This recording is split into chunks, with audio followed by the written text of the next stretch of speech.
Moi! Me ollaan Magnustin kanssa kesäiltaa viettämässä täällä. Otapa nyt, sä pyörähit kyllä ihan mihin sattuu. Magnustilla vähän tukka hyvin. Joo, näkyyks kello? Mutta Magnustille olisi sopiva tänne tämmönen ihana tupsu. Magnusti on nyt tosiaan niin klipannut alas ja on paljon helpompi tää turkki hoitaa. Tää on ihan hirmu kiltti kyllä. Tää Magnustin luonne. Tää on tosiaankin pörrin iskä.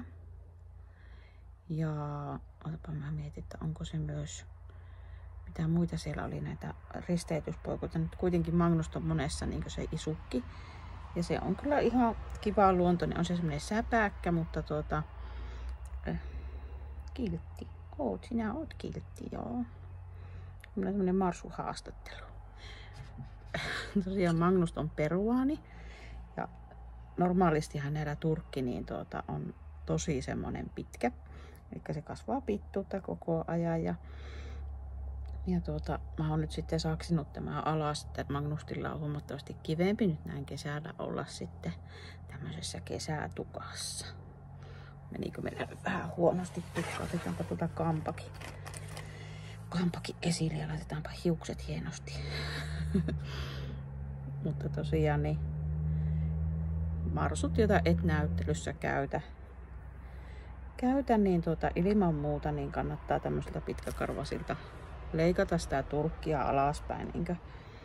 Niin se on sille marsulle itselleenkin ihan kiva sitten olla semmoisessa kesätukassa. Ja tää turkki kuitenkin kasvaa ihan suunnattoman nopeasti. Että sinällään niin kerkiää sitten, jos johonkin näyttelyynkin haluaa, niin sitten saada turkin kuosiin taas. Että klipatussa luokassa riittää se, että se marsun turkki ylettyy tavallaan siihen näyttelylautaan. Niin se on niinku se määrä siinä, että voi siihen klipattuun osallistua. Nyt meillä ei kyllä niinku yllä oikein mihinkään turkki, mutta ei se mitään. Mutta Magnus on kyllä aivan niinku huipputyyppi. Ja tosiaan en halua eritellä sitä asiaa, mutta Magnustin kanssa on tehnyt aika paljon silloin kun Magnus mulle tuli, niin hommia tietynlaisia, että on saanut tämmöiseen sylittelykuosiin tämän marsun. Mutta nyt ollaan kyllä tosi hienolla tilanteella ja ei ole mitään niinku hätää Magnustilla sen suhteen tai minkään terveydellisen asian suhteen. Mutta ihana jätkä. Tämä on ihan erilainen kuitenkin luonteeltaan kuin vaikka teddyt. Tämä on semmonen niinku vähän tämmönen justiinsa tämmönen tyyppi. Oot.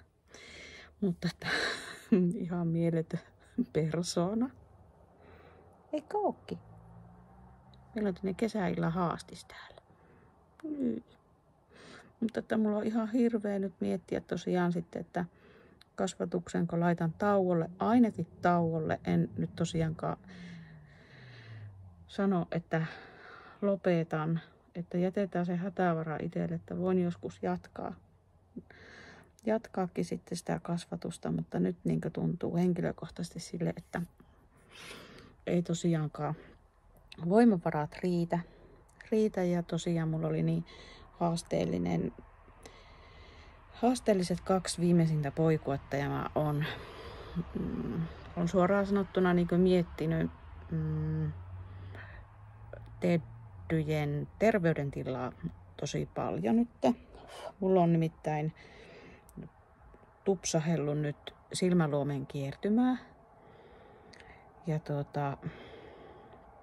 yhden eläinlääkärin kanssa asiaa juttelin ja hän tosiaan sitä sanoi, että se on geneettinen ongelma kans. Että tokihan sitä teddyillä voi olla aina silloin tällöin tulla sitä silmäluomen kiertymää, mutta mulla alkoi hälytyskellot soimaan, kun tuli niinku useammassa poikuessa ja sitten mä tosiaankin niin alkoin miettiä, että kuka sitä niin kuin periyttää, että kuka se voisi olla, missä poikueessa sitä on ollut.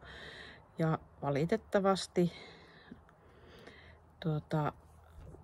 tuli semmoiseen marsuun, jonka mä olin oikeasti kalliilla hankkinut ulkomailta. Tämä uros.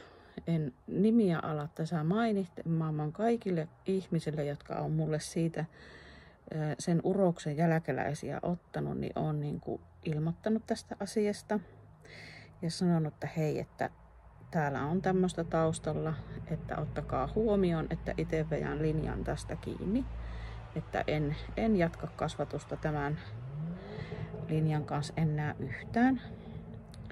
Siitä huolimatta multa on muutamat kasvattajat ottanut kuitenkin.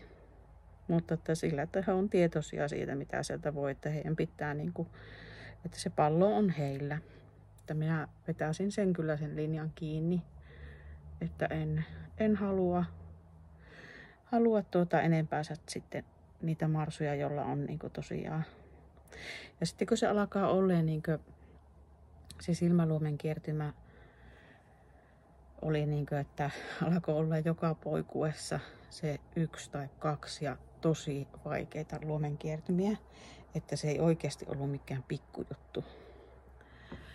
Ja eläinlääkärillä käyttöä ja lääkkeiden hankintaa siihen, niin se ei silloin ole kyllä niin kuin minusta ok. Ja Mutta nyt ei sitten ole enää niitä jälkeläisiä ja katsotaan nyt, että mulla on vielä tuossa Redille ja Martalle on tulossa poikaset, että siellä on sitten tämmönen Norjan tuonti-isänä, että sillä nyt on ainakin mitä on kasvattajakaverillakin syntynyt poikaset ja niin on ollut terveitä. Niin toivotaan nyt, että olisi hyvä linja sieltä sitten, että jos joku muu sitten haluaa jatkaa niitä hukkalamarsujenkin kanssa kasvatti hommaa, niin olisi tosi hieno juttu.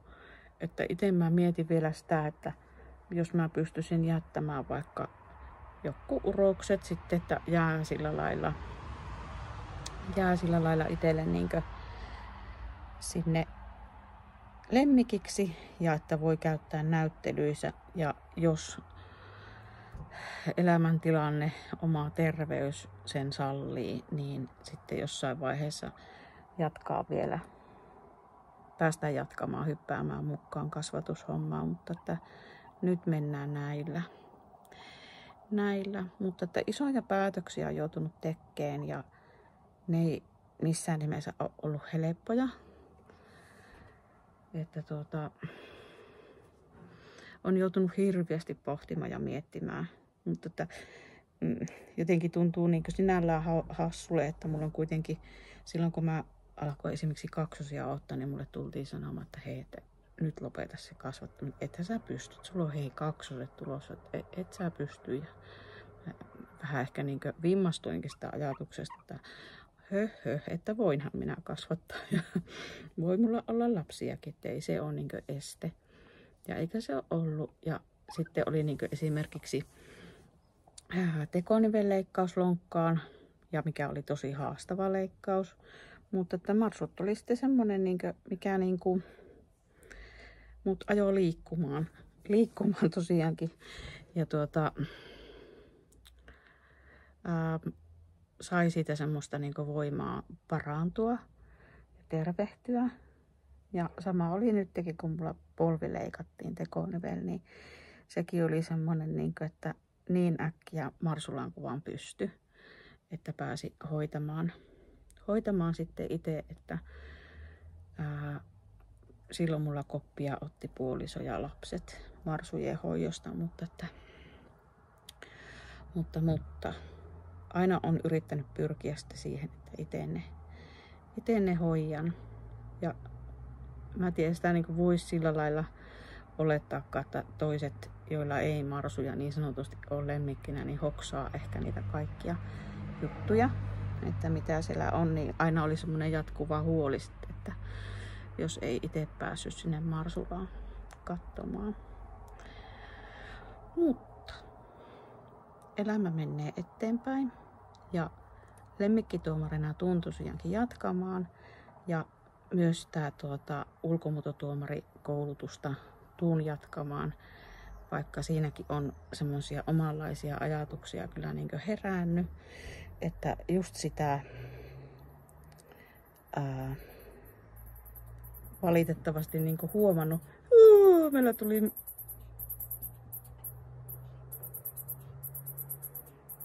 Miisu ja hiiri. No niin, homma jatkuu. Miten tässä pystyy keskittyä? Miten me voidaan keskittyä nyt enää? Meidän pyytäjä pääsi tuolta. No niin. Mutta tosiaan on niin sitä ulkomuototuomarikoulutusta miettinyt, että hirviä niin sanotaanko, että raju paikka on tuomaroija varmasti ja tämmöisiä pitkän linjan kasvattajia, jotka niin kuin jotenkin itse on kokenut, että olen nähnyt semmoisiakin marsuja esimerkiksi näyttelyssä, jota on palkittu ulkomuototuomarin luokassa. Ja mä niin näen ihan jo pelkästään paljolta silmältä niin katsoa, että hei, että toi on niin ollenkaan standardin mukainen vaikka tuo eläin. Tätä en ole Suomessa nähnyt, mutta ulkomailla on siis nähnyt. Ja sitten kun sä oot katsonut sitä omistajaa, niin siellä on omistajana on tämmöinen pitkän linjan kasvattaja, joka on ulkomuototuomari ja kaikkia muuta. Niin tulee itsellä semmoinen olo, että onko tämä oikeasti tämä marsu palkittu oikeasta syistä vai onko siellä oikeasti omistajan naama vaikuttanut siihen. Että se on mun mielestä aika kylmäävä ajatus. Ja sitten itse miettinyt sitä, että just, että itse on sinällään, että kun lemmikkituomarinakin on, niin mä blokkaan täysin sen, että kenen marsu siinä mun eessä siinä pöydällä on. Ja mä en tykkää siinä tilanteessa yhtään ees, että mulle tulee se lemmikin omistaja kertomaan siitä marsusta yhtään mitään. Mä en halua, että se omistaja vaikuttaa millään lailla mun päätökseen, miten mä arvioin sitä marsua, miten mä sen sanoisin selkeästi. Että se ei millään lailla se ei saa vaikuttaa, että siinä tilassa, kun mä sitä lemmikkimarsua katson, niin mä tuomaroin vain ja ainoastaan sitä, että mitä sitä pitää arvioida. Ja mä en arvioi sitä missään nimensä, kenen marsu se on. Että mulle kaikki ne ihmiset, ne omistajat on samalla viivalla siellä. Ja mun on pakko blokata kaikki, että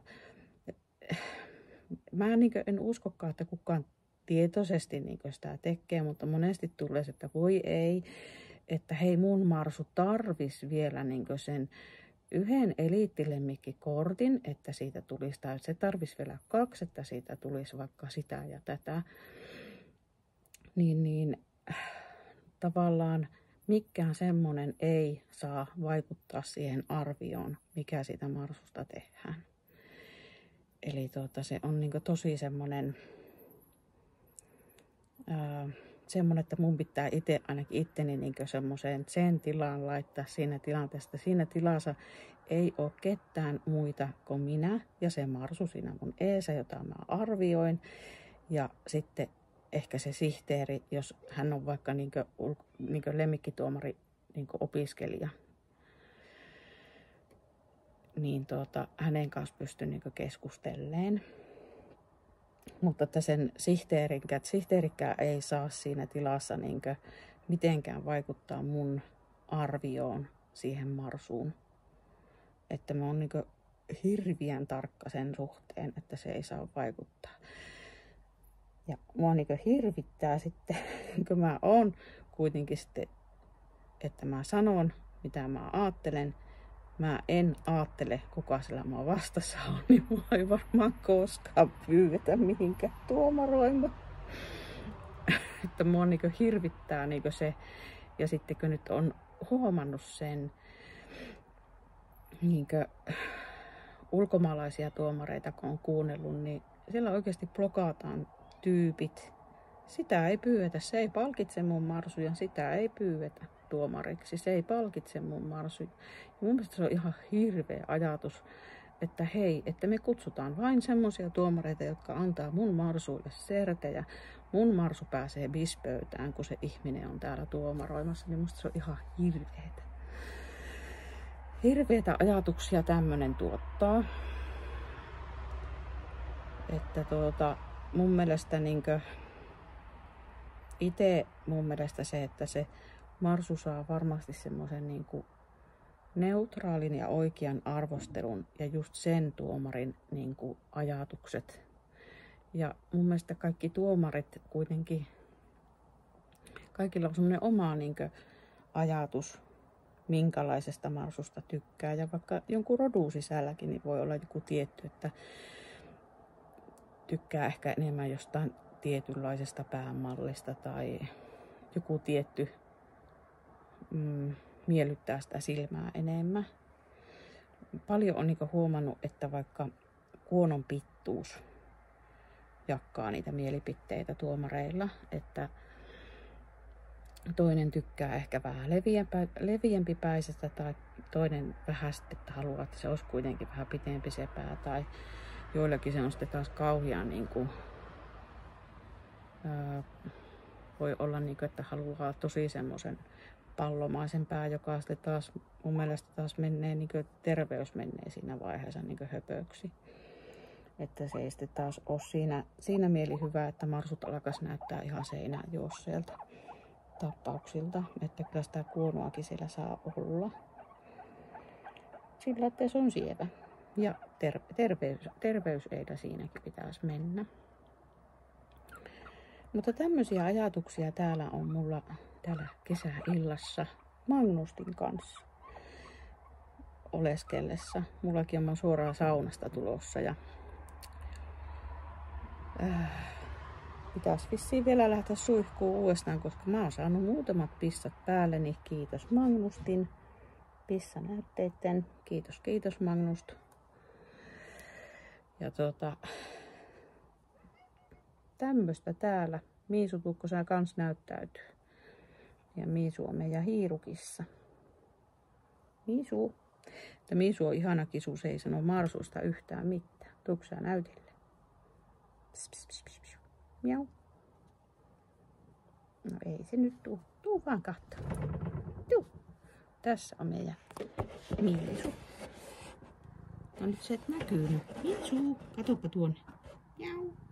Pss, pss, pss, pss. Hirveä herääminen ja ruttuutta. Mutta tämmösiä täällä.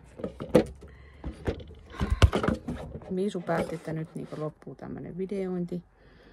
Ja kyllä mekin lähdetään yöpuolelle. Meillä on huomenna joku parkreissu. Tämmöisiä ajatuksia täällä. Nyt varmasti joku saatto ehkä vetää sitä hernettä nenukkaa mun ajatuksista, mutta se ei haittaa. Musta ajatuksia pitää niinku asioista pystyä jutella ja ehkä pohtia ja ehkä joskus pitäisi osata olla ihan hiljaakin, mutta ehkä tämmöisiä asioita pitäisi enemmän niinku yleisesti jutella, että ei niinku ketään, no justiinsa tuomaria, niin ei haukuttaisi tai lytättäisi tai sen ammattitaitoa haukuttaisi siitä, jos ei se tykkää mun eläimistä tai heti niin tavallaan lyötäisi lakkoon jotakin tuomaria. Että se ei mun mielestä ole ok. Ja siksi mua niin hirvittää tuo ulkomuutotuomariksi niin opiskelu, että miten itse saa siinä niin piettyä sitten semmoisen ajatukset kasassa ja tavallaan sen, että pää kylmänä, että ei lähde missään nimensä niin siihen, että tai uskaltaa sanoa mielipiteensä silläkin paikassa, että Ei tuu semmosia, että hei, että nyt on vastassa noin pitkän linjan kasvattaja, että täytyyhän sen tietää, että tuohan on nyt kasvattanut kauemmin, kun minä olen tuomaroinut marsuja tai muuta vastaavaa, että semmoisia ajatuksia ei saisi hiipiä päänuppiin. Mutta ihanat heinäkuun kesäillat minä tykkään ja minä niin nautin.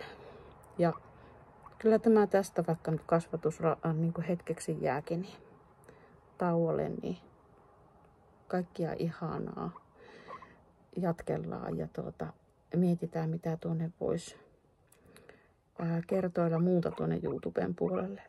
Marsuja jotenkin tuun kuitenkin harrastamaan jatkossakin. Ainakin lemmikkituomarina ja kenties joskus ulkomuotoluokkatuomarina. Ja jos teidän kanssa vaikka kävisi näyttelyssäkin. Niin. Moikku.